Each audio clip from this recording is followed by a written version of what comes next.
Here are the top 4 conditions that are secondary to sleep apnea, and some of these are bi-directional, meaning both conditions aggravate or could cause the other.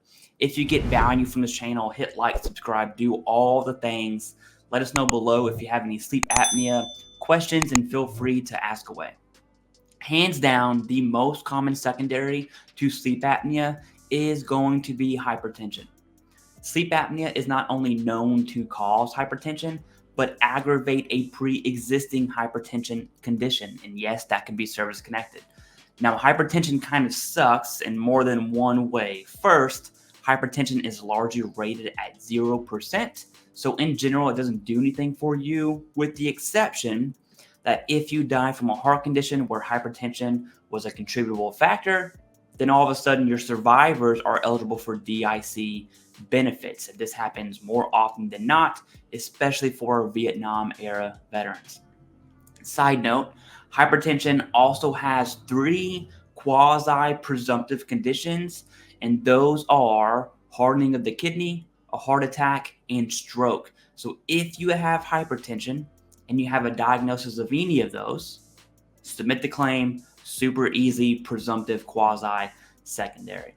Now, another super common secondary to sleep apnea is asthma, but this one isn't so great, as sleep apnea and asthma are rated together. They are pyramided together. Now, to be technically correct, the VA can award a higher rating for both sleep apnea and asthma, and you will find that rating code, which is 38 CFR 4.96, under special provisions. It's very, very, very uncommon. I've only seen it once, FYI. But the overwhelming majority of everyone who has both sleep apnea and asthma, to include COPD and bronchitis, their sleep apnea will be rated at 50% and asthma will be rated at 30%, most likely. And the VA will combine these ratings, and the veteran would only be rated for that 50% for sleep apnea. Now, obviously, if your asthma rating is 60 or above 50, then the VA would award you the asthma rating. You can only have one rating for the respiratory condition,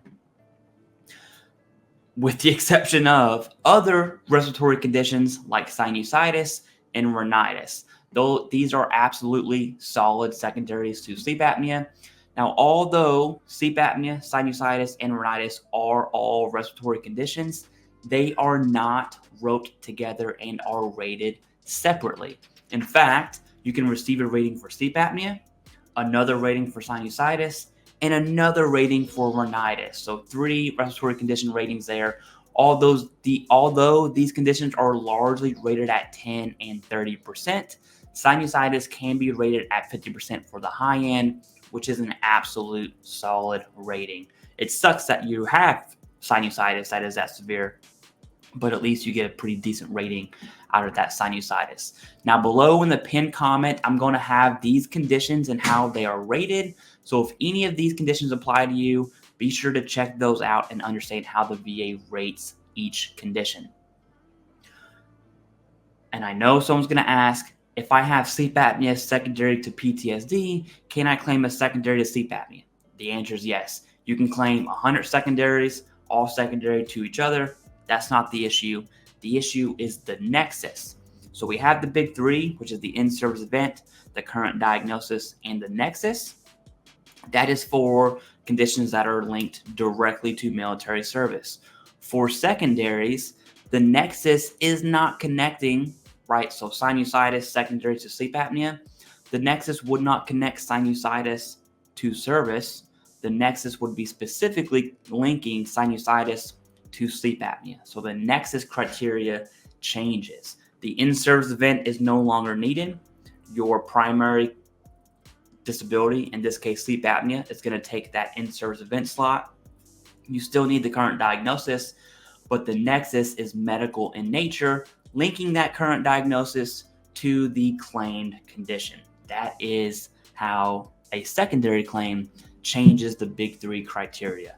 Now, when it comes to evidence for secondaries, and I'm just going to tell you the honest truth here, yes, you can submit these secondaries right away, right this second, but the chances of you getting that service connected are pretty slim. And the reason is because actually the CMP examiner, you will need a stellar, an absolute rock star of a CMP examiner when you are submitting most secondary claims. And I know that sucks. It's not right whatsoever.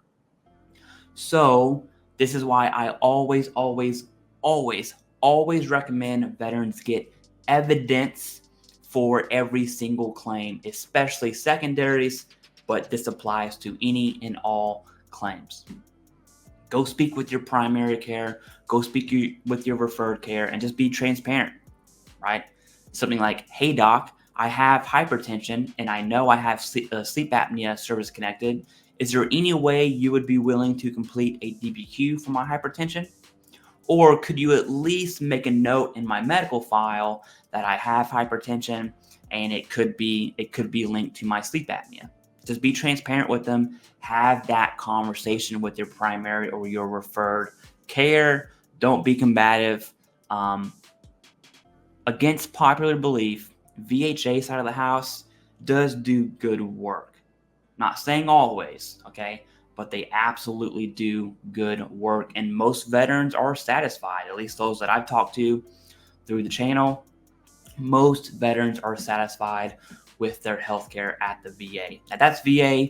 If you have private insurance, private healthcare, you can absolutely go that route, and that would be completely okay. Just be sure to upload those private medical records with your VA claim.